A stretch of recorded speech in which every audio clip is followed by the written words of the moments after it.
तो जय हिंद साथियों, आप लोगों के डिमांड पर जो ज्ञान बिंदु वाले सर का बुक निकला है बिहार पुलिस वाला बुक, उसका हम डिस्कशन करवा रहे हैं अपने चैनल के माध्यम से। तो एक सेट हो चुका है इस बुक का, एक सेट हम लोग खत्म कर चुके हैं और सेट नंबर दूसरा का 50 क्वेश्चन भी हो चुका है। हर वीडियो में हम 25 क्वेश्चन करवा रहे हैं ताकि वीडियो ज़्यादा लंबा ना हो। 25 क्वेश्चन का डिस्कशन करवाने में 1 घंटा लग जा रहा है, तो आप समझ सकते हैं इसका डिस्कशन कितना तगड़ा दिया हुआ है। तो चलिए इस वीडियो में हम 51 नंबर क्वेश्चन से देखेंगे, क्योंकि 50 क्वेश्चन पिछले वीडियो में हम खत्म कर चुके हैं। 2 वीडियो लगा है 25-25 क्वेश्चन का सेट नंबर 2 में, ठीक है। तो 51 नंबर क्वेश्चन से हम वीडियो को शुरू करेंगे। तो चलिए शुरू करते हैं वीडियो को। अगर आपको वीडियो फायदेमंद लगेगा तो चैनल को सब्सक्राइब करके वीडियो को शेयर कर दीजिएगा कि जिस भाई के पास ये बुक नहीं पहुंच पाया है उसके पास ये मेरा वीडियो पहुंच जाए और उसको काफ़ी फायदा मिले और वो अपना परीक्षा निकाल पाए आसानी से। तो चलिए शुरू करते हैं वीडियो को। तो चलिए देखते हैं 51 नंबर क्वेश्चन, क्योंकि 50 क्वेश्चन हम पिछले वीडियो में कर चुके हैं, जिसका लिंक आपको नीचे डिस्क्रिप्शन बॉक्स में मिल जाएगा। तो 51 नंबर क्वेश्चन कह रहा है, भारत के प्रथम उपराष्ट्रपति कौन थे? तो भारत के प्रथम उपराष्ट्रपति थे डॉक्टर सर्वपल्ली राधाकृष्णन, यानी ऑप्शन नंबर ए इसका सही उत्तर हो जाएगा। तो चलिए अब इस क्वेश्चन से रिलेटेड जितने भी इंपॉर्टेंट पॉइंट्स है उसको देखते हैं। तो पहला पॉइंट हमारा कह रहा है, डॉक्टर सर्वपल्ली राधाकृष्णन 1952 से 1962 तक इनका कार्यकाल रहा है। भारत के उपराष्ट्रपति बनने से पहले सोवियत संघ में राजदूत 1949 से 1952 तक थे, ठीक है। सोवियत संघ यानी रूस को कह रहा है। रूस में ये राजदूत बने थे 1949 में और 1952 तक ये रहे थे राजदूत के तौर पे, ठीक है, रूस में। नेक्स्ट पॉइंट है, इनका जन्म तमिलनाडु में एक ब्राह्मण परिवार में 5 सितंबर 1888 को हुआ था, ठीक है। जो डॉक्टर सर्वपल्ली राधाकृष्णन है, इनका जन्म कहाँ हुआ है? तमिलनाडु में एक ब्राह्मण परिवार में 5 सितंबर 1888 को, इसलिए 5 सितंबर को हर साल शिक्षक दिवस के रूप में मनाया जाता है, ठीक है दोस्तों। नेक्स्ट पॉइंट है, डॉक्टर राधाकृष्णन 2 बार उपराष्ट्रपति रहने के बाद एक बार 1962 से 67 तक भारत के राष्ट्रपति पद पर भी रहे हैं, ठीक है। नेक्स्ट पॉइंट है, इनके जन्मदिन यानी 5 सितंबर को प्रत्येक वर्ष शिक्षक दिवस के रूप में मनाया जाता है। नेक्स्ट पॉइंट है, इनकी कुछ प्रसिद्ध कृतियाँ हैं, जैसे में the philosophy of Rabindranath Tagore, जिसका जो रचना हुआ था वह 1918 में हुआ था। The ethics of the Vedanta and its material presupposition, जो कि 1908 में इसकी रचना हुआ था। तो ये इनकी कुछ प्रसिद्ध कृतियां हैं डॉक्टर सर्वपल्ली राधाकृष्णन का। नेक्स्ट पॉइंट है, भारत के संविधान में उपराष्ट्रपति का प्रावधान अमेरिका के संविधान से ग्रहण किया गया है।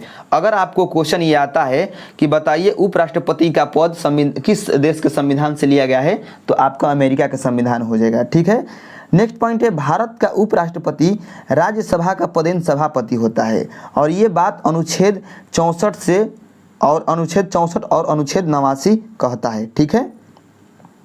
नेक्स्ट पॉइंट है, उपराष्ट्रपति राष्ट्रपति को संबोधित अपना हस्ताक्षर लेख देकर पद त्याग सकता है, यानी जो उपराष्ट्रपति हैं ये राष्ट्रपति को अपना लिखित हस्ताक्षर लेख देकर ये त्याग कर सकते हैं उपराष्ट्रपति के पद का, और इसका वर्णन है अनुच्छेद 67 के क में, ठीक है। नेक्स्ट पॉइंट है, अनुच्छेद 65 राष्ट्रपति का पद रिक्त होने पर उपराष्ट्रपति राष्ट्रपति के हैसियत से अधिकतम 6 माह की अवधि तक कार्य कर सकता है। ये बात अनुच्छेद 65 में कहा गया है। अनुच्छेद 65 में कहा गया है कि राष्ट्रपति का पद अगर खाली रहता है तो उपराष्ट्रपति जो है ये राष्ट्रपति के तौर पर काम कर सकते हैं, ठीक है, 6 महीना तक कम से कम। नेक्स्ट क्वेश्चन है 52 नंबर क्वेश्चन, और ये 52 नंबर क्वेश्चन कह रहा है, भारत के राष्ट्रीय पक्षी का नाम बताइए। तो आप लोग सभी लोग जानते हैं कि भारत के राष्ट्रीय पक्षी का नाम जो है वो है मोर, यानी मयूर जिसे बोलते हैं हम, ठीक है। तो आइए इसके इम्पोर्टेंट पॉइंट्स को देखते हैं। तो देखिए, जो मयूर है यानी जो मोर है, इसका वैज्ञानिक नाम है पावो क्रिस्टेटस, और जो मोर है ये श्रीलंका का भी राष्ट्रीय पक्षी है। मोर जो है श्रीलंका का भी राष्ट्रीय पक्षी है, भारत के साथ साथ श्रीलंका का भी है।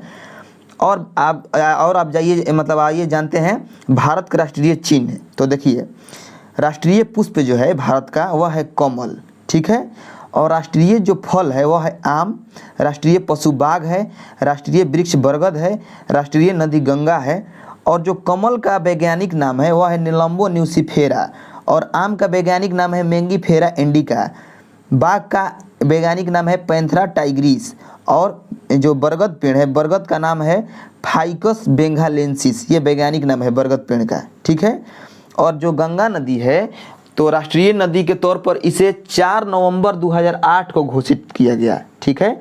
गंगा नदी को 4 नवंबर 2008 को राष्ट्रीय नदी के रूप में घोषित किया गया, ठीक है। राष्ट्रीय जलीय जीव कौन सा है, तो राष्ट्रीय जलीय जीव है गंगा डॉल्फिन, ठीक है। और इसका वैज्ञानिक नाम है प्लाटानिस्टा गैंगेटिका, ठीक है। और इसको घोषित किया गया है 5 अक्टूबर 2009 को घोषित किया गया है, 5 अक्टूबर 2009 को राष्ट्रीय जलीय जीव के रूप में घोषित किया गया है गंगा डॉल्फिन को, ठीक है। राष्ट्रीय विरासत पशु कौन सा है, तो राष्ट्रीय विरासत पशु है हाथी, और हाथी का वैज्ञानिक नाम है एलिफास इंडिका, ठीक है दोस्तों। राष्ट्रीय ध्वज कौन सा है, तिरंगा है, जिसका अनुपात यानी लंबाई और चौड़ाई का अनुपात है 3:2, ठीक है दोस्तों, जिसमें केसरिया, सफ़ेद और हरा रंग पाया जाता है और बीच में एक चक्र भी होता है। और आपको बता दें कि जो तिरंगा है, तिरंगा झंडा, इसे 22 जुलाई 1947 को अपनाया गया था भारतीय संविधान के द्वारा, ठीक है। अब आइए जानते हैं राष्ट्रीय कैलेंडर। तो देखिए जो राष्ट्रीय कैलेंडर है हमारा भारत का, वह ग्रेगोरियन कैलेंडर के साथ शक संवत पर आधारित राष्ट्रीय पंचांग को सरकारी उपयोग के लिए 22 मार्च 1957 को अपनाया गया है। यह चैत्र मास से प्रारंभ होता है, ठीक है। नेक्स्ट पॉइंट है झंडा ऊंचा रहे हमारा प्रसिद्ध गीत जो है, इसकी रचना श्यामलाल प्रसाद गुप्त ने की है, श्यामलाल प्रसाद गुप्त ने की थी, ठीक है। नेक्स्ट पॉइंट है भारत के राज्य चिन्ह का उपयोग भारत के राजकीय अनुचित उपयोग निषेध अधिनियम 2005 के तहत नियंत्रित होता है, ठीक है। नेक्स्ट क्वेश्चन है 53 नंबर क्वेश्चन, दक्षिणी पूर्वी रेलवे का क्षेत्रीय मुख्यालय कार्यालय कहाँ है, मुख्य कार्यालय कहाँ है, ठीक है। तो जो दक्षिणी पूर्वी रेलवे का क्षेत्रीय मुख्यालय है ये आपके हैं कोलकाता में, यानी आपका ऑप्शन नंबर ए इसका सही उत्तर हो जाएगा। अब आइए देखते हैं इसके महत्वपूर्ण पॉइंट्स। तो इसमें महत्वपूर्ण पॉइंट्स में एक ही पॉइंट्स दिया गया है और ये पॉइंट्स कह रहा है कि कोलकाता में पूर्व रेलवे और कोलकाता मेट्रो रेल का भी मुख्यालय है, ठीक है। जो कोलकाता सिटी है, शहर है, वहाँ पर पूर्व रेलवे और कोलकाता मेट्रो रेल का भी मुख्यालय है, ठीक है। नेक्स्ट क्वेश्चन है 54 number question, railway staff college कहाँ है, तो रेलवे स्टाफ कॉलेज है आपका बड़ौदा में, ठीक है। बड़ौदा में स्थित है रेलवे स्टाफ कॉलेज।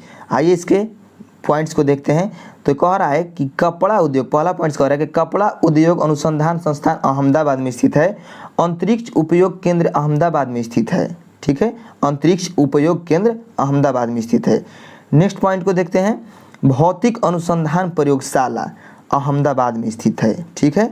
भौतिक अनुसंधान प्रयोगशाला कहाँ है, तो ये भी है अहमदाबाद में, ठीक है। भारत का मैनचेस्टर किसे कहा जाता है, तो अहमदाबाद को। भारतीय विपणन संस्थान जयपुर में स्थित है, भारतीय विपणन संस्थान कहाँ है, तो ये है आपके जयपुर में, ठीक है। नेक्स्ट पॉइंट है जयपुर को भारत का गुलाबी नगर कहा जाता है, किसे कहा जाता है, तो जयपुर को क्या कहा जाता है, तो जयपुर को भारत का गुलाबी नगर या पिंक सिटी कहा जाता है, ठीक है। नेक्स्ट पॉइंट है केंद्रीय औषधि अनुसंधान संस्थान लखनऊ में स्थित है, केंद्रीय औषधि अनुसंधान संस्थान कहाँ है, तो ये है आपके लखनऊ में स्थित है, ठीक है। नेक्स्ट पॉइंट है औद्योगिक विश्व विज्ञान अनुसंधान केंद्र लखनऊ में स्थित है, औद्योगिक विश्व विज्ञान अनुसंधान केंद्र कहाँ है, तो ये भी लखनऊ में स्थित है।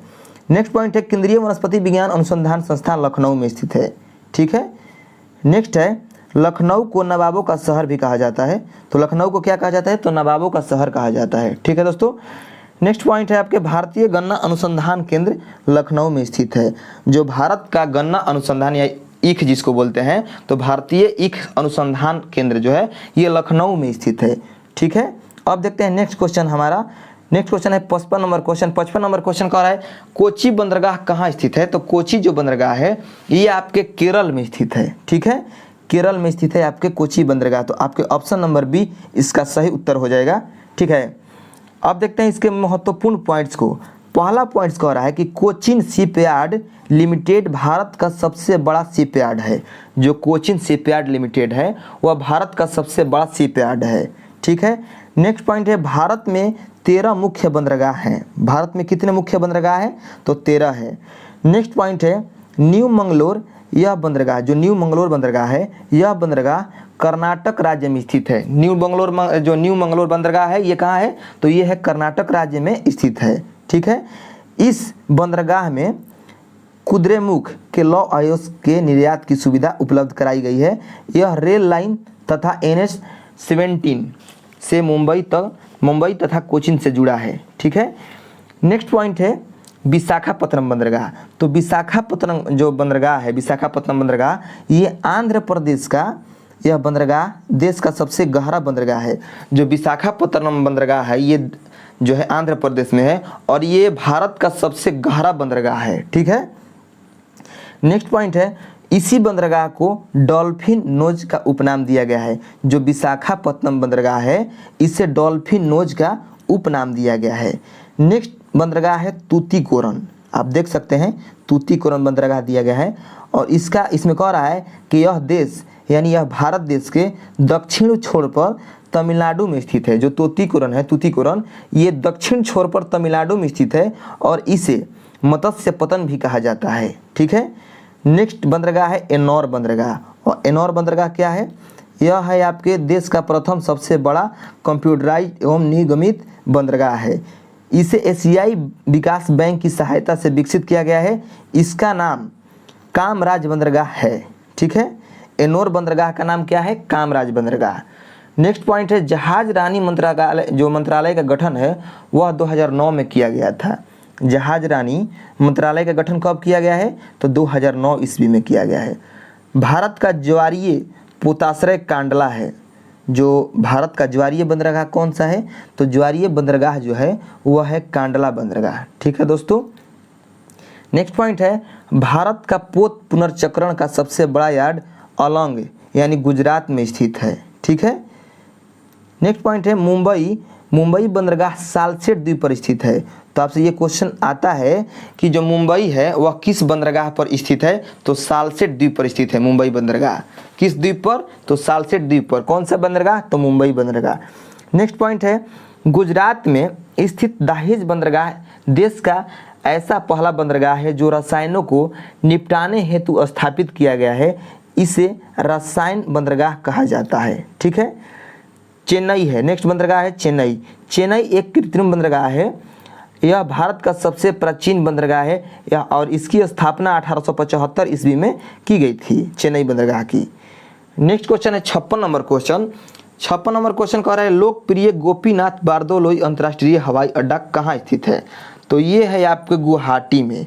और गुवाहाटी कहाँ है, असम में। ठीक है, तो जो गोपीनाथ बारदोलोई अंतर्राष्ट्रीय हवाई अड्डा है ये गुवाहाटी में है और गुवाहाटी आपके असम में पड़ता है। ठीक है, नेक्स्ट इसका ये पॉइंट्स देख लेते हैं। तो इसका पॉइंट्स कह रहा है कि इंदिरा गांधी अंतर्राष्ट्रीय हवाई अड्डा नई दिल्ली में स्थित है। ठीक है, इंदिरा गांधी जो अंतर्राष्ट्रीय हवाई अड्डा है तो ये नई दिल्ली में स्थित है। ठीक है, नेक्स्ट पॉइंट है सरदार वल्लभ भाई पटेल अंतर्राष्ट्रीय हवाई अड्डा अहमदाबाद में स्थित है। ठीक है, नेक्स्ट पॉइंट है छत्रपति शिवाजी अंतर्राष्ट्रीय हवाई अड्डा मुंबई में स्थित है। ठीक है, भारत के प्रमुख हवाई अड्डा जो इस प्रकार हैं, भारत के कुछ और प्रमुख हवाई अड्डा है जिसका नाम दिया गया है नीचे, जैसे में राजीव गांधी अंतर्राष्ट्रीय हवाई अड्डा और ये है आपके हैदराबाद में। जयप्रकाश नारायण अंतर्राष्ट्रीय हवाई अड्डा ये है पटना में। अन्ना अंतर्राष्ट्रीय हवाई अड्डा ये है चेन्नई में। दाबोलिम अंतर्राष्ट्रीय हवाई अड्डा और ये है आपके गोवा में। ठीक है, अब नेक्स्ट पॉइंट देखते हैं। नेक्स्ट पॉइंट है भारत में पूर्णतः सौर ऊर्जा द्वारा संचालित पहला हवाई अड्डा कोचीन में है। सौर ऊर्जा द्वारा यानी सौर ऊर्जा जो होता है उसके द्वारा संचालित पहला हवाई अड्डा कोचीन में बना है। ठीक है, नेक्स्ट पॉइंट है भारत में वायु परिवहन की शुरुआत वर्ष 1911 ईस्वी में किया गया था। भारत में जो है वायु परिवहन की जो शुरुआत है ये आपका किया गया है वर्ष 1911 ईस्वी में। ठीक है, नेक्स्ट क्वेश्चन देखते हैं। नेक्स्ट क्वेश्चन है 57 नंबर क्वेश्चन। ASLV का पूरा नाम क्या है, ASLV का नाम जो है पूरा नाम क्या है, हमारा फुल फॉर्म बताना है। तो आपका सही उत्तर हो जाएगा ऑगमेंटेड सैटेलाइट लॉन्च व्हीकल। ठीक है, ऑगमेंटेड सैटेलाइट लॉन्च व्हीकल इसका पूर्ण रूप है ASLV का।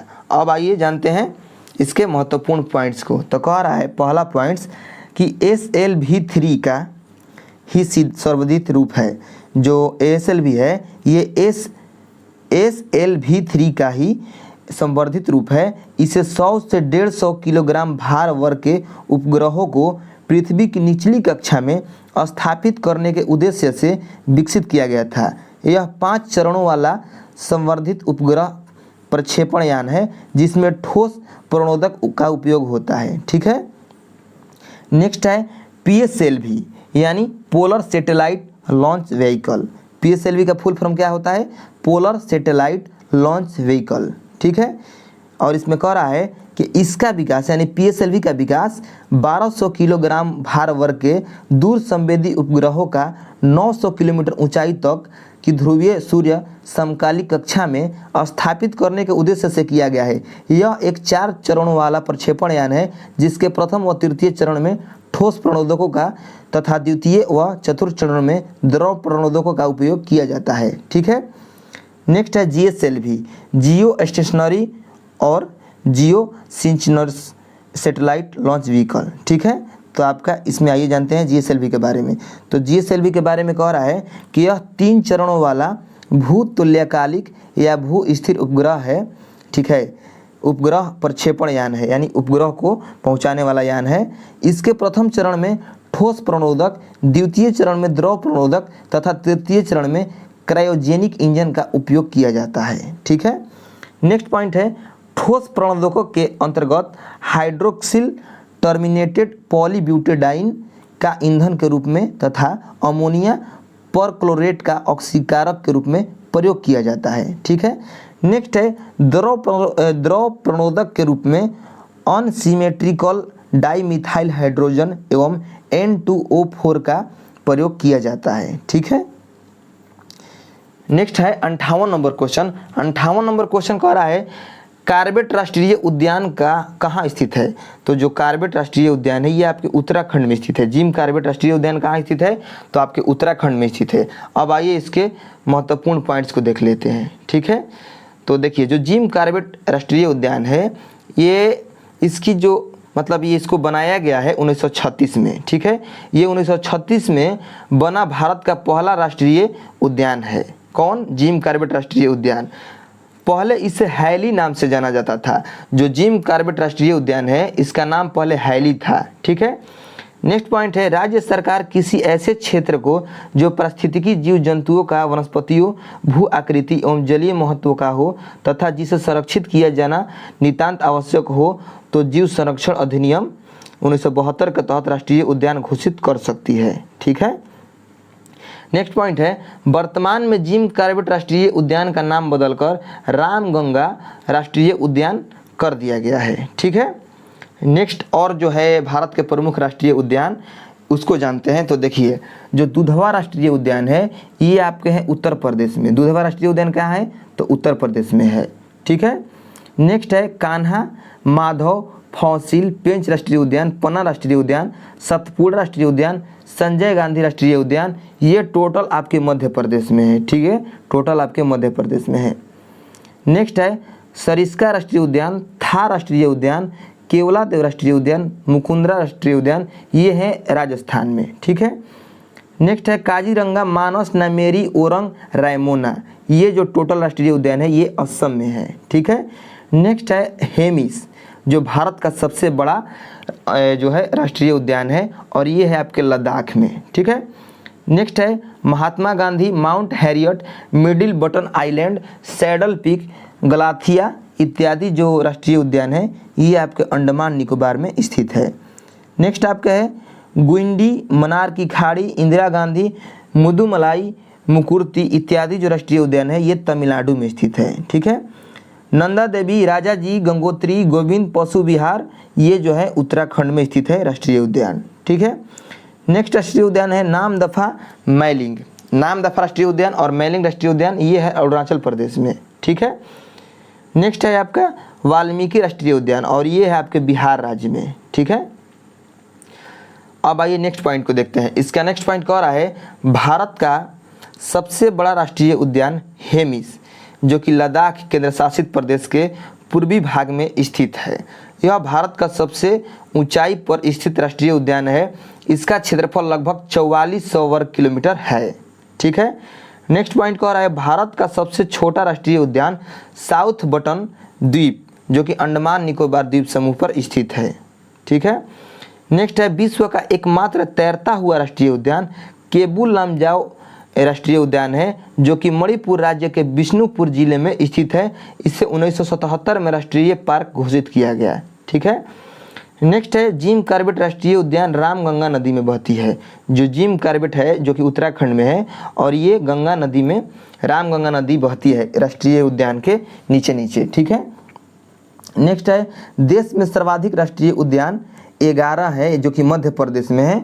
मतलब देश का सर्वाधिक राष्ट्रीय उद्यान कहाँ पर है तो मध्य प्रदेश में है। और उसमें कितनी संख्या है मध्य प्रदेश में राष्ट्रीय उद्यानों की संख्या 11। ठीक है। नेक्स्ट पॉइंट है काजीरंगा राष्ट्रीय उद्यान सैटेलाइट फोन से लैस होने वाला भारत का पहला नेशनल पार्क है। ठीक है। नेक्स्ट पॉइंट है भारतीय पक्षी विज्ञानी और प्रकृतिवादी सलीम अली को बर्डमैन, ठीक है, बर्डमैन ऑफ इंडिया कहा जाता है। नेक्स्ट पॉइंट है सलीम अली राष्ट्रीय पक्षी अभयारण्य जम्मू कश्मीर के श्रीनगर में स्थित है। नेक्स्ट पॉइंट है वर्तमान समय में भारत में कुल 106 राष्ट्रीय उद्यान है। ठीक है। वर्तमान समय में आपका क्वेश्चन यहाँ से ये आएगा कि वर्तमान समय में भारत में कुल कितने राष्ट्रीय उद्यान हैं तो 106। आपको जवाब देना है 106। ठीक है। अब आइए देखते हैं next 59 number question. 59 number question कह रहा है दोस्तों वी डोरईस्वामी अयंगर क्या बजाते हैं। तो जो डोरईस्वामी जो अयंगर हैं ये बजाते हैं आपके वीणा। डोरईस्वामी अयंगर ये वीणा बजाते हैं। तो आपका ऑप्शन नंबर 20 का सही उत्तर हो जाएगा। अब देखते हैं कुछ महत्वपूर्ण जो वाद्य यंत्र हैं और इनके व्यक्ति जो है कि मतलब ये इन वाद्य यंत्रों को कौन कौन बजाते हैं। तो देखिए जो बांसुरी वाद्य यंत्र है तो बांसुरी को कौन कौन बजाते हैं पन्ना लाल घोष, हरिप्रसाद चौरसिया, विजय राघव राव, प्रकाश वडेरा। ठीक है। सितार का जो वाद्य यंत्र है सितार वाद्य यंत्र इसको कौन कौन व्यक्ति बजाते हैं तो मुश्ताक अली खां, पंडित रविशंकर, विलायत खां, मणिलाल नाग, जया विश्वास। ठीक है। यहाँ से आपका ये क्वेश्चन आता है कि ये बताइए कि जो पंडित रविशंकर है ये किस वाद्य यंत्र को बजाते थे तो आपको कहना है वहाँ पर सितार। ठीक है। नेक्स्ट है सरोद। जो सरोद वाद्य यंत्र हैं ये बजाते थे ब्रिजन रायन, उस्ताद अली अलाउद्दीन खां, चंदन राय, अशोक कुमार राय इत्यादि। ठीक है। नेक्स्ट है तबला। और तबला का जो तबला प्रमुख वाद्य यंत्र है तो इसको बजाने वाला है उस्ताद अलारखा, पंडित समता प्रसाद, ठीक है, और अंबिका प्रसाद। नेक्स्ट है मृदंग। मृदंग को बजाने वाले व्यक्ति कौन कौन है टीएस नंद कुमार, एवी आनंद। और गिटार को बजाने वाले हैं विश्व मोहन भट्ट, कृष्ण नलिन मजुमदार और ब्रिजभूषण काबरा। शहनाई को बजाने वाले कौन है तो उस्ताद बिस्मिल्ला खां, शैलेश भागवत, हरि सिंह अनंत। ठीक है। नेक्स्ट है संतूर वाद्य यंत्र। तो संतूर को बजाने वाले कौन कौन से व्यक्ति हैं तो संतूर को बजाने के लिए आपके पंडित शिव कुमार शर्मा जाने जाते हैं, भजन सोपारी जाने जाते हैं। ठीक है। नेक्स्ट है 60 नंबर क्वेश्चन। 60 नंबर क्वेश्चन कह रहा है भरतनाट्यम नृत्य की शुरुआत कहाँ हुई है तो भरतनाट्यम नृत्य की शुरुआत हुई है आपके तमिलनाडु राज्य में। यानी आप ऑप्शन नंबर ए इसका सही उत्तर हो जाएगा। ठीक है। नेक्स्ट इसका पॉइंट आइए देखते हैं। पहला पॉइंट कह रहा है कि भरतनाट्यम तमिल संस्कृति में एक लोकप्रिय एकल नृत्य है जो शुरुआती दिनों में मंदिर की देवदासियों द्वारा भगवान की मूर्ति के समक्ष किया जाता था। इसे दसी अट्टम के नाम से भी जाना जाता है। जो भरतनाट्यम है इसे दासी अट्टम के नाम से भी जाना जाता है। नेक्स्ट पॉइंट है भरतनाट्यम में शारीरिक प्रक्रिया को 3 भागों में बांटा जाता है समभंग, अभंग, त्रिभंग। ठीक है। नेक्स्ट पॉइंट है कथकली केरल का शास्त्रीय नृत्य है। जो कथकली है वह केरल का शास्त्रीय नृत्य है और यह मुख्यतः पुरुषों द्वारा किए जाने वाला नृत्य है। तो आपका यहाँ से ये प्रश्न आता है कि कथकली किस राज्य का शास्त्रीय नृत्य है तो आपका हो जाएगा केरल। ठीक है। नेक्स्ट है इस नृत्य में 2 प्रकार के पात्र होते हैं। जो कथकली नृत्य है इसमें 2 प्रकार के पात्र होते हैं नायक और खलनायक। खलनायक को कहा जाता है कैथी और नायक को कहा जाता है पाचा। ठीक है।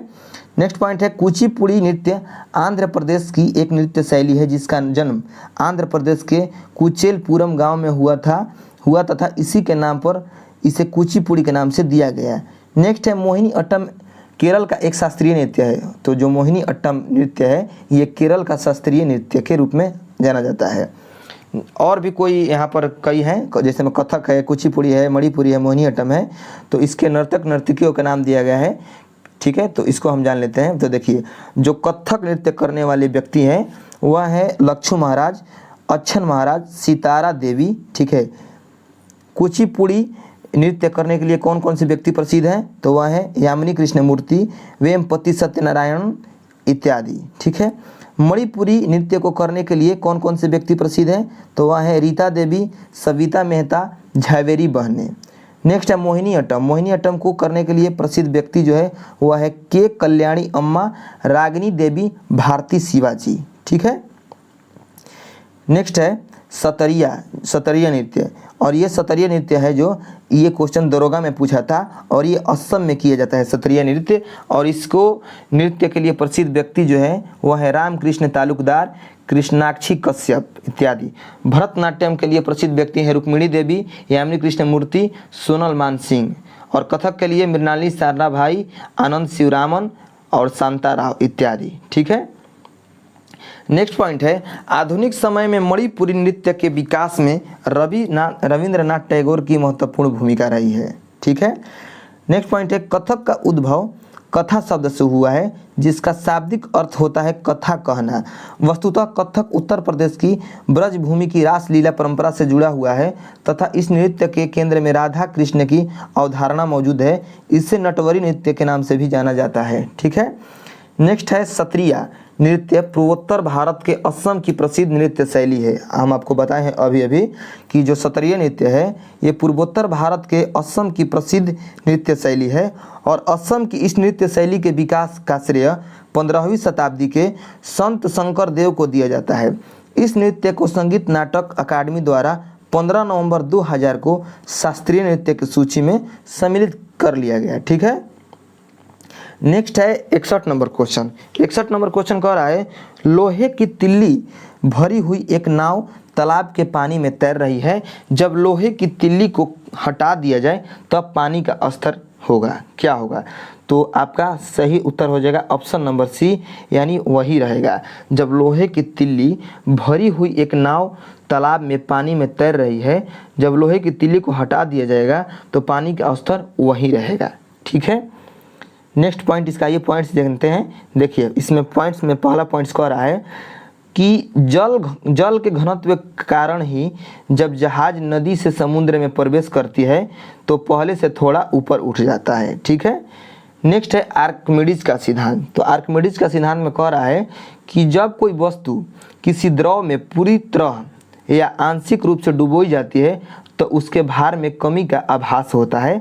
भार में यह आभासी कमी वस्तु द्वारा हटाए गए द्रव के भार के बराबर होती है। ठीक है, नेक्स्ट पॉइंट है जब किसी वस्तु पर लगने वाला उत्प्लावन बल उसके भार से कम होता है तो वह तरल में डूब जाती है, तथा जब उत्प्लावन बल उस वस्तु से भार से अधिक होता है तो वस्तु तरल की सतह पर तैरती है। ठीक है, नेक्स्ट है प्लवन का नियम। तो प्लवन का नियम क्या कर रहा है? तो देखिए संतुलित अवस्था में तैरने पर वस्तु अपने भार के बराबर द्रव विस्थापित करती है। ठीक है, ठोस का गुरुत्व केंद्र तथा हटाए गए द्रव का गुरुत्व केंद्र दोनों एक ही ऊर्ध्वाधर रेखा में होना चाहिए। ठीक है, नेक्स्ट पॉइंट है लोहे का एक टुकड़ा पानी में डूब जाता है जबकि पारे पर तैरता है, क्योंकि लोहे का घनत्व पारे से कम मगर जल से ज़्यादा होता है। ठीक है, नेक्स्ट पॉइंट है बर्फ़ का घनत्व जल की अपेक्षा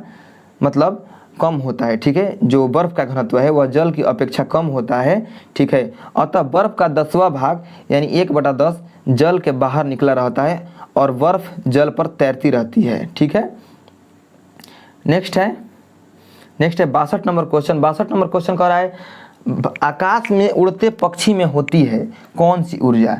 तो आपका सही उत्तर हो जाएगा गतिज और स्थितिज ऊर्जा दोनों। जो आकाश में पक्षी उड़ते हैं उनमें गतिज और स्थितिज ऊर्जा दोनों पाया जाता है। ठीक है, स्थितिज ऊर्जा क्या है? तो देखिए किसी पिंड में उसकी स्थिति या विन्यास के आधार पर जो ऊर्जा होती है उसे स्थितिज ऊर्जा कहते हैं। ठीक है, जैसे Pe बराबर mgh, जहाँ पर जो m है वह पिंड का द्रव्यमान है और जो g है वह गुरुत्वीय त्वरण है और h जो है वह पिंड की ऊंचाई को प्रदर्शित कर रहा है। ठीक है, अब आइए जानते हैं गतिज ऊर्जा। तो देखिए गतिज ऊर्जा किसे कहते हैं, किसी पिंड में उसकी गति के कारण जो ऊर्जा उत्पन्न होती है उसे गतिज ऊर्जा कहते हैं। जैसे k बराबर 1/2 mv², जहाँ पर m जो है द्रव्यमान है तथा v जो है वह पक्षी की गति है। ठीक है, नेक्स्ट देखते हैं। नेक्स्ट पॉइंट कह रहा है पक्षी ऊंचाई पर उड़ रही है, इसलिए ऊंचाई के कारण इसमें स्थितिज ऊर्जा है। ठीक है, पक्षी उड़ रही है इसलिए उड़ने के कारण इसमें गति होती है। ठीक है, इसलिए पक्षी में गतिज ऊर्जा भी होती है। अतः उड़ती पक्षी में गतिज और स्थितिज ऊर्जा दोनों होती है। ठीक है, नेक्स्ट क्वेश्चन देखते हैं। नेक्स्ट क्वेश्चन है 63 नंबर क्वेश्चन। 63 नंबर क्वेश्चन कह रहा है गति के सूत्र S बराबर ut प्लस 1/2 at² में S का मतलब क्या है। तो आपका सही उत्तर हो जाएगा इनमें से कोई नहीं। ठीक है, इनमें से कोई नहीं, यानी जो गति के सूत्र है S बराबर ut प्लस 1/2 at², उसमें S का मतलब विस्थापन अथवा दूरी है। ठीक है, जिसे यहाँ पर देख सकते हैं इसका सॉल्यूशन दिया गया है। नेक्स्ट है 64 नंबर क्वेश्चन। 64 नंबर क्वेश्चन कह रहा है सोने का शुद्धतम स्वरूप कौन सा है। तो सोने का जो शुद्धतम स्वरूप है वह है आपके 24 कैरेट, यानी ऑप्शन नंबर ए इसका सही उत्तर हो जाएगा। अब आइए इसके महत्वपूर्ण पॉइंट्स को जानते हैं। महत्वपूर्ण पॉइंट्स में इसका पहला पॉइंट्स कह रहा है कि यह बहुत नरम होता है, यानी जो 24 कैरेट का सोना होता है यह बहुत ही नरम होता है, इसलिए इसका उपयोग गहना बनाने के लिए नहीं किया जा सकता है। इसलिए इसे चांदी या तांबे के साथ मिश्रित किया जाता है ताकि गहने बनाने के लिए यह कठोर हो जाए। ठीक है, नेक्स्ट पॉइंट है 100% की शुद्धता हासिल करना असंभव है, क्योंकि व्यावसायिक रूप से उपलब्ध सोने में कुछ हद तक अशुद्धता होगी। ठीक है, नेक्स्ट है उदाहरण के लिए 18 कैरेट स्वर्ण में यानी सोने में 75%, जो 18 कैरेट का जो सोना होता है उसमें 75% सोना होता है। ठीक है, और 25% अन्य धातुएं होती है। ठीक है, आमतौर पर आभूषण बनाने के लिए यानी गहना बनाने के लिए 22 कैरेट के सोने का इस्तेमाल किया जाता है। ठीक है, सोने की शुद्धता चेक करने के लिए उसका हॉलमार्क देखना होता है, यानी जब आप गहना लेते हैं, आभूषण लेते हैं, तो उसका हॉलमार्क देखकर आप गहना का शुद्धता का पता लगा सकते हैं कि गहना जो है इसमें कितना शुद्ध सोना मिलाया गया है। ठीक है, जैसे में देखिए 750 अगर हॉलमार्क रहता है तो आप ये समझिए कि इसमें 75% यानी 75% शुद्ध सोना मिलाया गया है।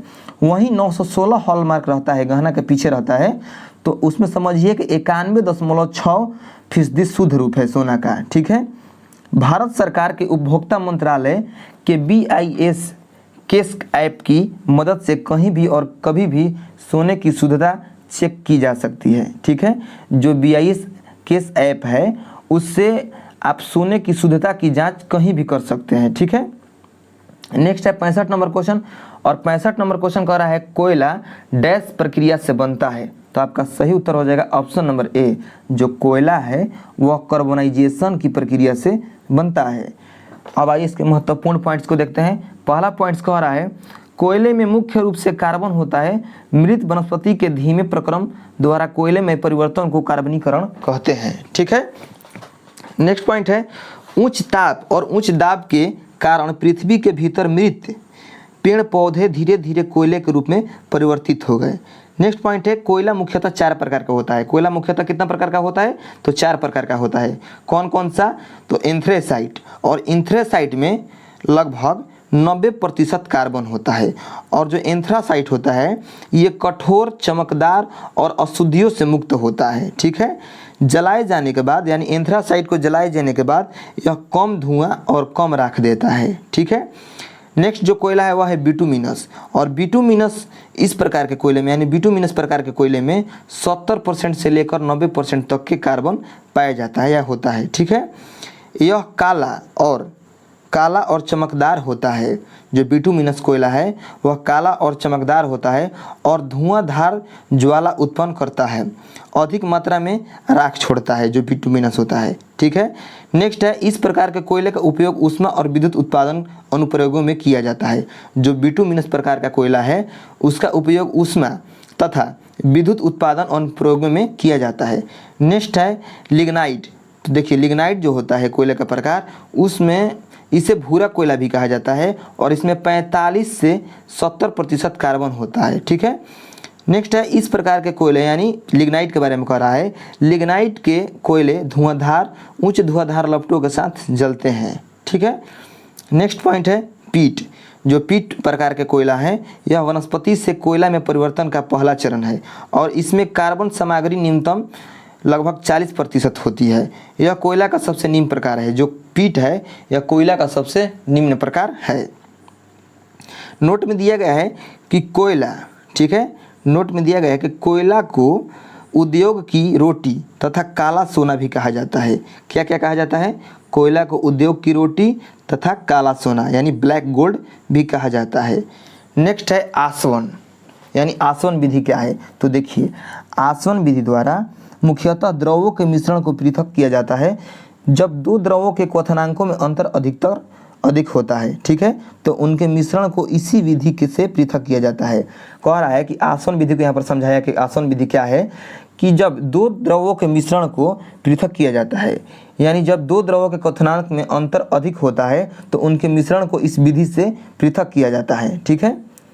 नेक्स्ट है आसवन विधि में द्रव को वाष्पित कर, आसवन विधि में द्रव को वाष्प में परिणत कर किसी दूसरे स्थान पर दूसरे स्थान में भेजा जाता है, ठीक है, भेजा जाता है जहां उसे ठंडा कर पुनः द्रव अवस्था में परिवर्तित कर लिया जाता है। आसवन विधि में पहला प्रक्रम वाष्पन और दूसरा प्रक्रम संघनन कहलाता है, ठीक है। नेक्स्ट है वाष्पीकरण। तो वाष्पीकरण क्या है? देखिए, द्रव से वाष्प में परिणत होने की प्रक्रिया को वाष्पीकरण कहते हैं, ठीक है। यानी जो द्रव होता है और जब ये वाष्प बन जाता है द्रव, तो द्रव से वाष्प में परिणत होने की क्रिया को वाष्पीकरण कहते हैं और यह है दो प्रकार का होता है, वाष्पन और क्वथन, ठीक है। अब आइए देखते हैं नेक्स्ट पॉइंट। नेक्स्ट पॉइंट कह रहा है कि क्वथनांक से कम तापमान पर द्रव के वाष्प में परिवर्तित होने की प्रक्रिया को वाष्पन कहते हैं, ठीक है। क्वथनांक जितना कम होगा वाष्पन की प्रक्रिया उतनी ही अधिक तेज से होगी। नेक्स्ट पॉइंट है वह नियत ताप जिस पर कोई द्रव उबल कर द्रव से वाष्प में परिणत होता है वह नियत ताप द्रव का क्वथनांक कहलाता है। दाब बढ़ाने से द्रव का क्वथनांक बढ़ता है और दाब घटाने से द्रव का क्वथनांक घटता है, ठीक है। नेक्स्ट क्वेश्चन है 66 नंबर क्वेश्चन। 66 नंबर क्वेश्चन कह रहा है इन्वर्टर बैटरी में कौन सा एसिड उपयोग में लिया जाता है? तो इन्वर्टर बैटरी में आपका जो उपयोग में लिया जाता है वह है H2SO4 यानी सल्फ्यूरिक अम्ल, ठीक है। सल्फ्यूरिक अम्ल जो है ये बैटरी में, ठीक है, बैटरी में, इन्वर्टर बैटरी में उपयोग में लिया जाता है H2SO4 यानी सल्फ्यूरिक अम्ल, यानी आपका ऑप्शन नंबर सी इसका सही उत्तर हो जाएगा, ठीक है।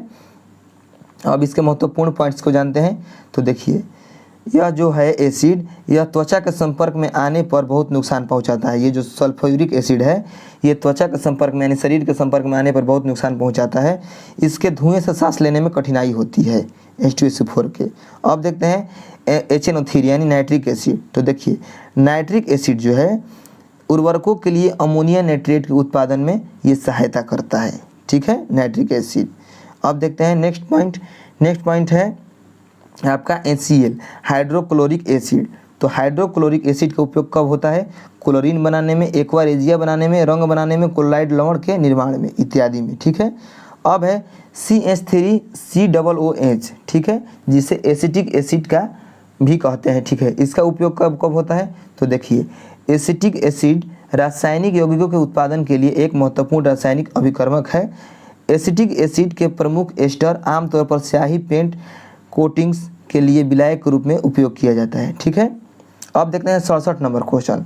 67 नंबर क्वेश्चन कह रहा है निम्नलिखित में से कौन सा सामान्य नमक का स्रोत है? तो आपका सही उत्तर हो जाएगा ऑप्शन नंबर बी हैलाइट, ठीक है। सामान्य नमक का जो स्रोत है वह है हैलाइट।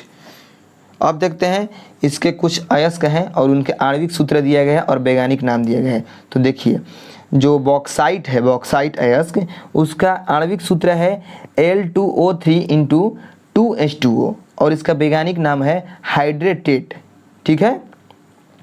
नेक्स्ट है हैलाइट और हैलाइट का आणविक सूत्र है NaCl और इसका वैज्ञानिक नाम है सोडियम क्लोराइड, ठीक है। नेक्स्ट है पाइराइट और पाइराइट का आणविक सूत्र है Fe और इसका वैज्ञानिक नाम है आयरन सल्फाइड। नेक्स्ट है कोलसाइट यानी CaCO3 और इसका वैज्ञानिक नाम है कैल्शियम कार्बोनेट। अब हम जानते हैं नमक के फायदे, जो हम नमक उपयोग करते हैं घरों में उसके फायदे से जानते हैं। तो देखिए, खाद्य पदार्थों को खराब होने से बचने के लिए नमक का उपयोग परिरक्षक के रूप में किया जाता है। यह खाद्य पदार्थों में बैक्टीरिया की वृद्धि को रोकता है। ठीक है। नेक्स्ट पॉइंट है, साधारण नमक हमारे दैनिक जीवन में उपयोग आने वाले कई पदार्थों जैसे कास्टिक सोडा, बेकिंग सोडा, कपड़ा धोने का सोडा, विरंजक चूर्ण आदि के निर्माण के लिए महत्वपूर्ण कच्चा पदार्थ है। तीसरा पॉइंट कह रहा है, नमक और शक्कर के पानी में घुलने से बने पुनरोजी विलयन ORS का उपयोग शरीर में जल की मात्रा कम हो जाने पर प्राथमिक उपचार के लिए किया जाता है। नेक्स्ट क्वेश्चन है 68 नंबर क्वेश्चन। 68 नंबर क्वेश्चन कह रहा है, मनुष्य के मूत्र में कौन सा एसिड पाया जाता है? तो कौन सा अम्ल पाया जाता है? तो वह पाया जाता है आपका यूरिक एसिड, यानी ऑप्शन नंबर ए इसका सही उत्तर हो जाएगा। ठीक है। और कह रहा है पहला पॉइंट इस क्वेश्चन का कि मूत्र का एक सामान्य घटक यूरिक अम्ल प्यूरिन न्यूक्लियोटाइड्स के विघटन का उत्पादक है। ठीक है। नेक्स्ट है यूरिक अम्ल यानी यूरिक एसिड। ठीक है। तो यूरिक एसिड का जो आणविक सूत्र है वह है C5H4N4O3। ठीक है। ये इसका आणविक सूत्र है जो प्यूरिन के विघटन के परिणाम स्वरूप उत्पन्न होता है, आसानी से रक्त प्रवाह में अवशोषित हो जाता है और गुर्दे तक यात्रा करता है जहां से यह मूत्र में जाता है। ठीक है। नेक्स्ट पॉइंट है, शरीर में यूरिक अम्ल का उच्च स्तर मूल और रक्त को बहुत अधिक अम्लीय बनाता है और इससे गाउट नामक बीमारी हो जाती है। जब आपके शरीर में यूरिक एसिड बढ़ जाता है तो आपको गाउट नामक बीमारी हो जाएगा और उसमें जोड़ों का दर्द होगा। ठीक है। जो भी मतलब जिसे गठिया कहते हैं। ठीक है। मैलिक एसिड, तो देखिए जो मैलिक एसिड है यह एक कार्बनिक यौगिक है जिसका अणु सूत्र है C4H6O5। ठीक है। ठीक है। जो मैलिक एसिड है ये एक डाइकार्बोक्सिल अम्ल है और इसका निर्माण सभी जीव करते हैं। ठीक है। फलों का रुचित खट्टा स्वाद इसी अम्ल के कारण होता है। मैलिक एसिड सेव में पाया जाता है। नेक्स्ट है लैक्टिक एसिड। तो लैक्टिक एसिड का रासायनिक सूत्र है C3H6O3। ठीक है। नेक्स्ट है इसका उपयोग प्लास्टिक बनाने में किया जाता है। लैक्टिक एसिड का उपयोग जो है प्लास्टिक बनाने में किया जाता है। नेक्स्ट है यह दूध में प्रोटीन को जमने में मदद करता है। जो लैक्टिक एसिड है यह दूध में प्रोटीन को जमने में मदद करता है। नेक्स्ट पॉइंट है, दर्दनाक मस्तिष्क की चोटों के उपचार में लैक्टेट एक महत्वपूर्ण भूमिका निभाता है। ठीक है। नेक्स्ट है मस्तिष्क में नॉरपेनेफ्रिन की रिहाई का संकेत लैक्टेट द्वारा दिया जाता है। नेक्स्ट है आपके टैनिक एसिड। तो देखिए जो टैनिक एसिड है यह एक प्रकार का पॉलीफेनोस है और इसे एडिसम टैनिकम या गैलोटेनिक एसिड भी कहा जाता है। जो टैनिक एसिड है इसको एडिसम टैनिकम या गैलोटेनिक एसिड भी कहा जाता है। ठीक है। नेक्स्ट पॉइंट है टैनिक एसिड का रासायनिक सूत्र है C76H52O46। ठीक है। अब देखते हैं इसके कुछ और भी महत्वपूर्ण पॉइंट्स। देखिए टैनिक एसिड का उपयोग कब होता है? तो टैनिक एसिड का उपयोग आपका रबड़ के निर्माण में कोएगुलांट के रूप में किया जाता है। ठीक है। नेक्स्ट क्वेश्चन है 69 नंबर क्वेश्चन। 69 नंबर क्वेश्चन कह रहा है नेमाटोडा द्वारा कौन सा रोग होता है? तो नेमाटोडा द्वारा आपका होता है फाइलेरियासिस। ठीक है। फाइलेरियासिस जो है रोग ये होता है नेमाटोडा के द्वारा। ठीक है। नेमाटोड के द्वारा। अब आइए इसके महत्वपूर्ण पॉइंट्स को जानते हैं। देखिए कह रहा है पहला पॉइंट्स में कि वुसेरेरिया मेलेरिया और वुसेरेरिया वेनक्रॉफ्टाई 2 फाइलेरिया परजीवी हैं जो फाइलेरिया रोग का कारण बनते हैं। ठीक है। नेक्स्ट पॉइंट है यह उन अंगों की सूजन का कारण बनता है जिसमें वे कई वर्षों तक रहते हैं। आमतौर पर निचले अंगों के कलशिका वाहिकाएं प्रभावित होती है। ठीक है। नेक्स्ट देखते हैं। नेक्स्ट है लेप्रोसी यानी कुष्ठ रोग या कोढ़ रोग। जो कुष्ठ रोग है यह एक ऐसा बीमारी है जो त्वचा पर गंभीर घाव और अंगों में तंत्रिका क्षति कारण बन सकती है। यह रोग माइकोबैक्टीरियम लेप्री बैक्टीरिया के कारण होता है जो धीमी गति से बढ़ता है। ठीक है। और इसके जो लक्षण है कुष्ठ रोग के लक्षण कौन कौन से हैं? गंभीर दर्द, नाक से खून आना, त्वचा पर प्रभाव, शरीर पर गैर संवेदनशील घाव। ठीक है। नेक्स्ट देखते हैं। नेक्स्ट क्वेश्चन है 70 नंबर क्वेश्चन। 70 नंबर क्वेश्चन कह रहा है श्वेत रक्त कणिका का क्या मुख्य कार्य है? ठीक है। जो जो भी महत्वपूर्ण पॉइंट्स हैं हम उसी पर फोकस कर रहे हैं। आप ये मत सोचिएगा कि हम वीडियो स्क्रॉल कर रहे हैं तो मतलब आपको हम भरमा रहे हैं, नहीं, जो जो महत्वपूर्ण पॉइंट्स है उसको हम ज़रूर बताएंगे, ठीक है। और जितने भी महत्वपूर्ण पॉइंट्स हैं आपको हम सारे बताते जा रहे हैं। जो आपको परीक्षा के दृष्टिकोण से महत्वपूर्ण नहीं है उसको हम नहीं बता रहे हैं, ठीक है, उसको स्क्रॉल कर दे रहे हैं। 70 नंबर क्वेश्चन कह रहा है, अगर आपको वीडियो अच्छा लगेगा तो चैनल को सब्सक्राइब कर दीजिए यार, बहुत बोलने में मेहनत लगता है, ठीक है। 70 नंबर क्वेश्चन कह रहा है, श्वेत रक्त कणिका का क्या मुख्य कार्य है? तो श्वेत रक्त कणिका का मुख्य कार्य है आपका संक्रमण से लड़ना, यानी यहाँ पर कह रहा है WBC का मुख्य कार्य क्या है? तो WBC का मुख्य कार्य होता है संक्रमण से लड़ना, यानी ऑप्शन नंबर बी इसका सही उत्तर हो जाएगा, ठीक है। आइए अब WBC को अच्छे से समझते हैं। तो देखिए पहले पॉइंट्स को इसको जान लेते हैं। श्वेत रक्त कणिका यानी WBC अनियमित आकार की वह केंद्रक युक्ति होती है, ठीक है। नेक्स्ट है WBC यानी श्वेत रक्त कणिका को ल्यूकोसाइटस भी कहते हैं। क्या कहते हैं? ल्यूकोसाइटस, ठीक है। अब आइए जानते हैं WBC। तो देखिए WBC को दो भाग में बांटते हैं, कौन कौन से? ग्रेनुलोसाइटस और एग्रेनुलोसाइटस, ठीक है। ग्रेनुलोसाइटस और एग्रेनुलोसाइटस।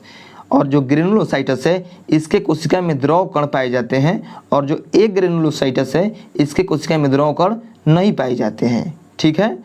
और ग्रेनुलोसाइटस के एग्जाम्पल वाइज आपको न्यूट्रोफिल, ठीक है, बेसोफिल इत्यादि आता है।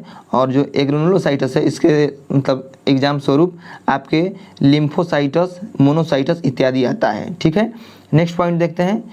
नेक्स्ट पॉइंट कह रहा है कि रुधिर में लाल, ठीक है, रुधिर में, यानी रुधिर कहने का अर्थ है रक्त यानी ब्लड, जो खून होता है, खून में लाल रक्त कणिका यानी RBC की अपेक्षा WBC यानी श्वेत रक्त कणिकाओं की संख्या कम होती है।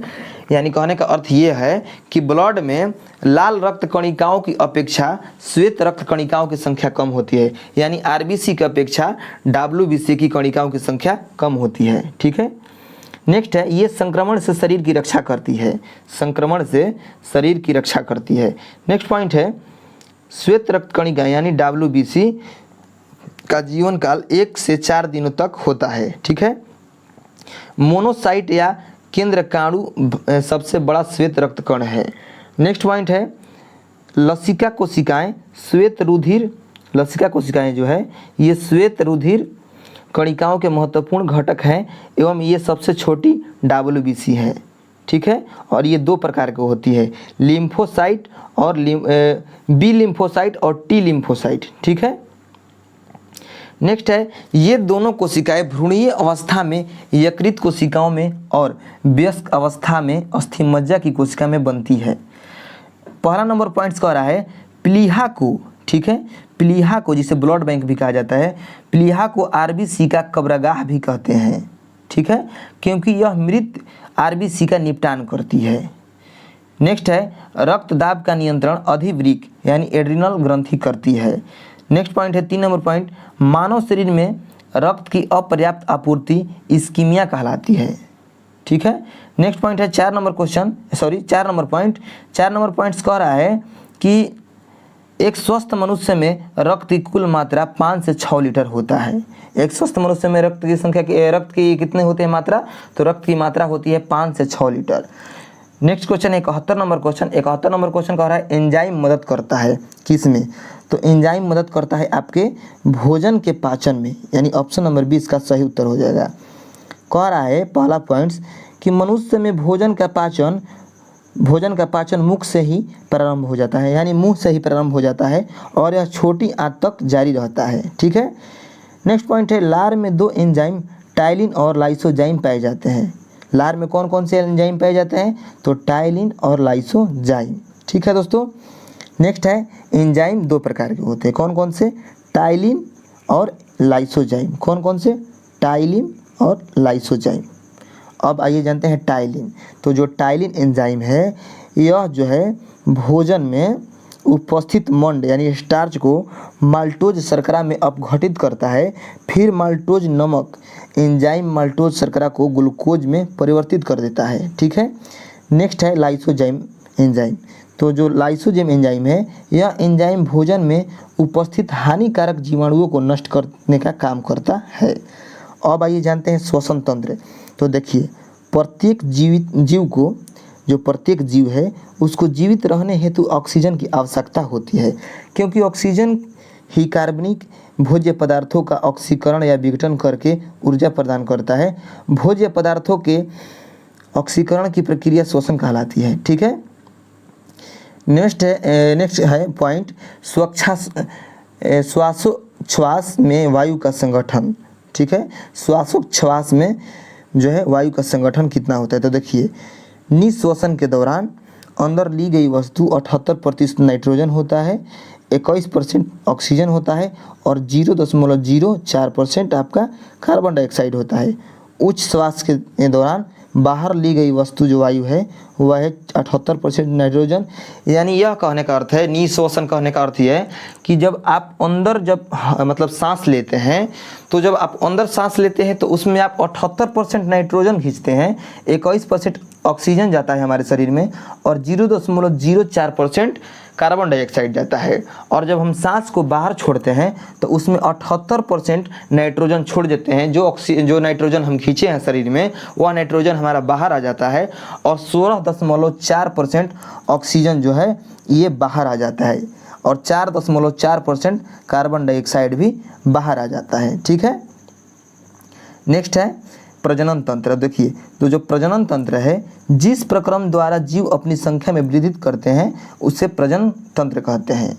अब आइए जानते हैं इम्यून तंत्र। तो देखिए इम्यून सिस्टम हमारे शरीर के बाहर के बैक्टीरिया, वायरस और अन्य सभी प्रकार के रोगाणुओं से बचने का काम करता है।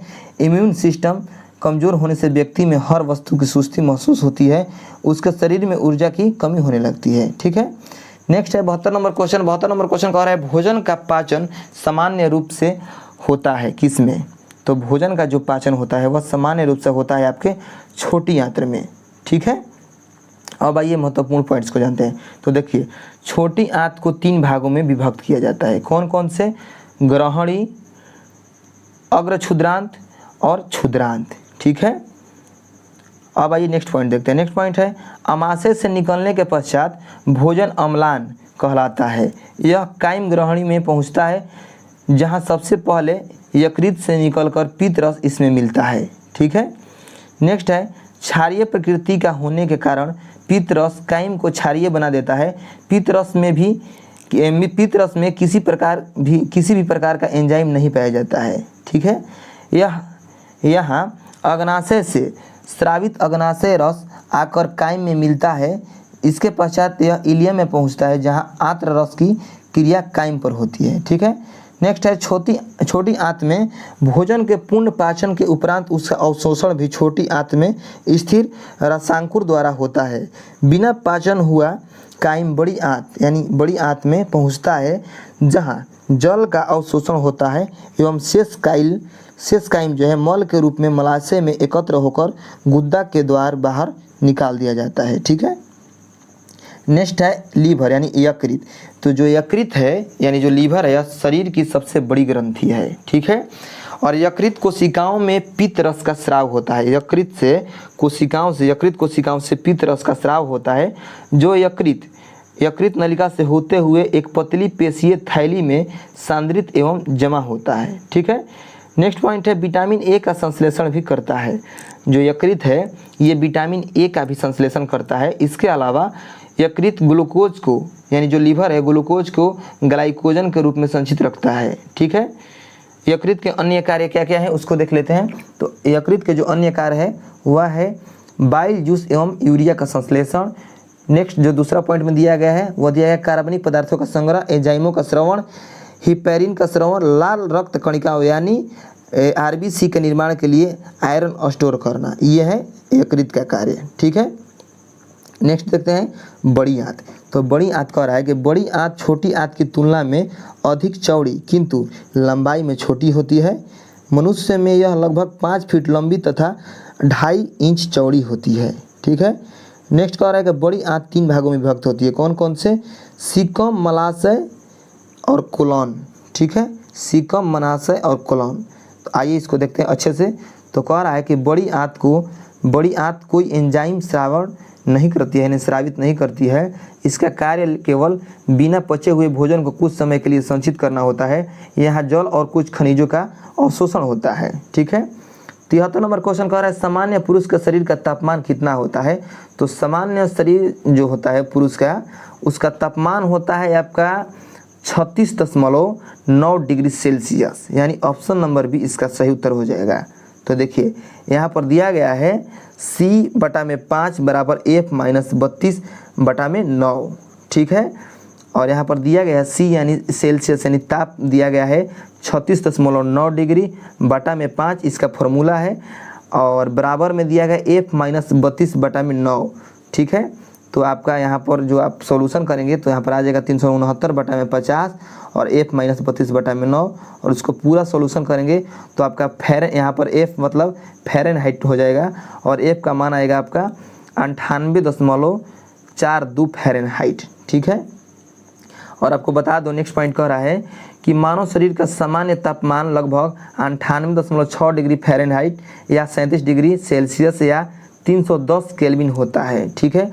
तो ये जो दोनों है फ़ारेनहाइट और सेल्सियस, ये आपका पॉपुलर क्वेश्चन हो गया है। और ये जो 310 केल्विन है ये पूछने मतलब आजकल पूछा जा रहा है कि मानव शरीर का तापमान केल्विन में बताइए, तो आपका 310 केल्विन होगा। अब आइए जानते हैं परम शून्य ताप किसे कहते हैं। ठीक है। एब्सोल्यूट जीरो टेम्परेचर, परम शून्य ताप। तो देखिए सैद्धांतिक रूप से किसी वस्तु का ताप -273.15 डिग्री सेल्सियस से कम संभव नहीं है, इसे परम शून्य ताप कहते हैं। यानी -273 डिग्री सेल्सियस से कम संभव नहीं है किसी वस्तु का तापमान, और इसे ही परम शून्य ताप कहते हैं। अर्थात आप कह सकते हैं कि -273 डिग्री सेल्सियस को परम शून्य ताप कहा जाता है। केल्विन पैमाने पर इसे 0 केल्विन से प्रदर्शित करते हैं। ठीक है। जब -273 डिग्री सेल्सियस को जब हम नापेंगे तो इसे हम केल्विन में 0 केल्विन से प्रदर्शित करेंगे। ठीक है। सेल्सियस, केल्विन, फ़ारेनहाइट और रोमर पैमानों के बीच परस्पर संबंध देखिए क्या क्या है। C-0 यानी सेल्सियस -0/100 बराबर केल्विन -273/100 है। ठीक है। तो यही आपका इसमें फार्मूला दिया गया है। ठीक है। तो आप देख सकते हैं। अब देखते हैं हम 74 नंबर क्वेश्चन। 74 नंबर क्वेश्चन कह रहा है सबसे बड़ी धमनी डैश के नाम से जानी जाती है। तो आपका सही उत्तर हो जाएगा महाधमनी। ठीक है। जो सबसे बड़ी धमनी है उसे महाधमनी या एओर्टा के नाम से जाना जाता है। ठीक है। अब आइए इसके महत्वपूर्ण पॉइंट्स को जानते हैं। तो पहला पॉइंट्स है महाधमनी बाएं नीले, जो हृदय के बाएं नीले होता है, बाएं नीले के शीर्ष पर शुरू होती है, जो हृदय की पेशी पंपिंग कक्ष है। ठीक है। नेक्स्ट पॉइंट है हृदय बाएं नीले से महाधमनी वाल्व के माध्यम से रक्त को महाधमनी में पंप करता है। ठीक है। नेक्स्ट पॉइंट है हृदय धमनियाँ ऑक्सीजन युक्त रक्त को हृदय की मांसपेशियों तक ले जाती है। ठीक है। नेक्स्ट पॉइंट है हृदय धमनियों में किसी भी प्रकार की बाधा से दिल का दौरा पड़ सकता है। यानी जो हृदय की धमनियां हैं उनमें किसी भी प्रकार का अगर बाधा आती है तो दिल का दौरा व्यक्ति को पड़ सकता है। ठीक है। नेक्स्ट है फुफ्फुसीय धमनी दाएं नीले से फेफड़ों तक ऑक्सीजन रहित रक्त ले जाती है। फुफ्फुसीय धमनी में अशुद्ध रक्त होता है। ठीक है। नेक्स्ट पॉइंट है फुफ्फुसीय शिराएं फेफड़ों से ऑक्सीजन युक्त रक्त को हृदय के बाएं आलिंद में वापस ले जाने के लिए जिम्मेदार होती है। नेक्स्ट है महाशिरा। तो महाशिरा किसे कहा जाता है। तो देखिए जो महाशिरा है यह हृदय के दाहिने भाग को ऑक्सीजन की कमी वाले रक्त की आपूर्ति करता है। यह 2 प्रकार का होता है, अग्र महाशिरा, पश्च महाशिरा। ठीक है। अब देखते हैं 75 नंबर क्वेश्चन। 75 नंबर क्वेश्चन कह रहा है केटला और राहु दृष्टांत है। तो ये हो जाएगा आपका ऑप्शन नंबर ए इसका सही उत्तर। फ्रेश वाटर फिश का जो है ये दृष्टांत है केटला और राहु। तो आपके ऑप्शन नंबर ए इसका सही उत्तर हो जाएगा। अब आइए जानते हैं इसके महत्वपूर्ण पॉइंट्स को। तो देखिए मत्स्य वर्ग यहाँ पर दिया गया है मत्स्य वर्ग के बारे में। तो देखिए तो मत्स्य वर्ग इसके अंतर्गत मछलियाँ आती है जो लवणीय और मृदु जल में पाई जाती है। ठीक है। नेक्स्ट पॉइंट है ये अनियत तापी जंतु हैं। जो मत्स्य वर्ग है ये अनियत तापी जंतु हैं। ठीक है। नेक्स्ट पॉइंट है इनमें श्वसन क्लोम यानी गिल्स द्वारा होता है। नेक्स्ट है इनका शरीर धारा रेखित एवं बाह्य कंकाल सल्कों के रूप में होता है। नेक्स्ट पॉइंट है इनका हृदय द्विमेशी होता है और केवल अशुद्ध रक्त ही पंप करता है। नेक्स्ट पॉइंट है ये जल में अंडे देने वाली कशेरुकी हैं। नेक्स्ट पॉइंट है उदाहरण स्वरूप शार्क, रोहू, टारपीडो, कतला, समुद्री घोड़ा, मांगुर, सिंगी इत्यादि। ठीक है, जल में अंडा देने वाली कशेरुकी कौन कौन से है? शार्क है, रोहू है, टारपीडो है, कतला है, समुद्री घोड़ा है, मांगुर है और सिंगी है। ठीक है, नेक्स्ट है परीक्षक दृष्टिकोण से महत्वपूर्ण तथ्य। तो परीक्षक दृष्टिकोण से महत्वपूर्ण तथ्य है मच्छरों के नियंत्रण हेतु प्रयोग होने वाली कीटभक्षी मछली गिम्बूसिया है। कौन सी है? गिम्बूसिया है। नेक्स्ट है रोहू मछली का वैज्ञानिक नाम लेबियोरोहिता है। रेहू जो मछली है, रोहू मछली, उसका वैज्ञानिक नाम है लेबियोरोहिता। ठीक है, नेक्स्ट पॉइंट है मांगुर को कैट फिश के नाम से जाना जाता है। जो मांगुर मछली है जिसे बिहार में कहीं कहीं बंगुरी भी कहा जाता है या बांगुर कहा जाता है, उसे कैट फिश के नाम से भी जाना जाता है। तो इस प्रकार आपका दोस्तों 75 नंबर क्वेश्चन तक हो चुका।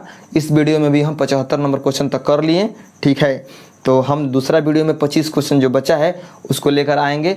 तो आप वीडियो को फुल वॉच कीजिए और अच्छे से समझिए। हर डिस्कशन को हम लाइन बाय लाइन बता रहे हैं, तो आप इसका फ़ायदा उठाइए और अपने एग्ज़ाम को बेहतर से बेहतर ले जाइए ताकि आपका रिजल्ट जल्द से जल्द मतलब हो जाए इसी बार में और आपका इस बार मेरिट भी बन जाए। ये हम भगवान से प्रार्थना करेंगे कि आप इस बार सिलेक्ट हो जाएँ। जितने भी दर्शक या जितने भी हमारे सब्सक्राइबर हैं जो हमारे वीडियो को देखते हैं, हम भगवान से प्रार्थना करेंगे कि उनका सिलेक्शन इस बार हो जाए। ठीक है, तो मिलते हैं उस 25 क्वेश्चन को लेकर नेक्स्ट वीडियो में। तब तक के लिए जय हिंद। अगर वीडियो अच्छा लगा होगा तो चैनल को सब्सक्राइब करके जाइएगा।